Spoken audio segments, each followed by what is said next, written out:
Hi guys, কেমন আছো? আশা করি সবাই ভালো আছে। তো আমাদের আজকে হচ্ছে বামনি পিঠে খাওয়া। তো আজকে হচ্ছে পৌষ মাসের সংক্রান্তি। তো আমাদের অন্যরকম নিয়ম আছে, দেখো পুরো ভিডিওটা, স্কিপ করবে না। আমার জয় মা কালী চ্যানেলে তোমাদের অনেক অনেক ভালোবাসা। তো এই যে আমি মাংস দিয়ে ভাত খাচ্ছি আর বেশ ভালোই লাগছে, আর ভিডিও বানাচ্ছি। আর এই যে ডিমের তরকারি করলাম, ডিম দিয়ে আলু দিয়ে তরকারি। আর এই যে রাতের বেলা এই যে করলাম দুধ পুলি।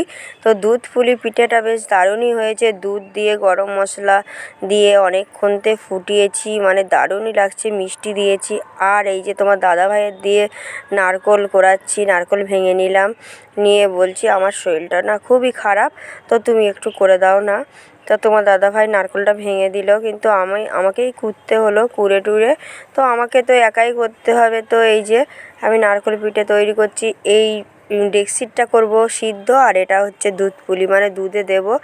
তো এই পিঠেগুলো করলাম, করে বেশ আনন্দই লাগছিল। তো আমি না, আমার এত শরীরটা খারাপ করেছে যে রাতের মধ্যে এত শরীর খারাপ করেছে, সকালে আজকে ভিডিও দিতে পারছি না। তো তোমরা সবাই ভালো থেকো, সুস্থ থেকো, চেষ্টা করব ভিডিও দেওয়ার। তাও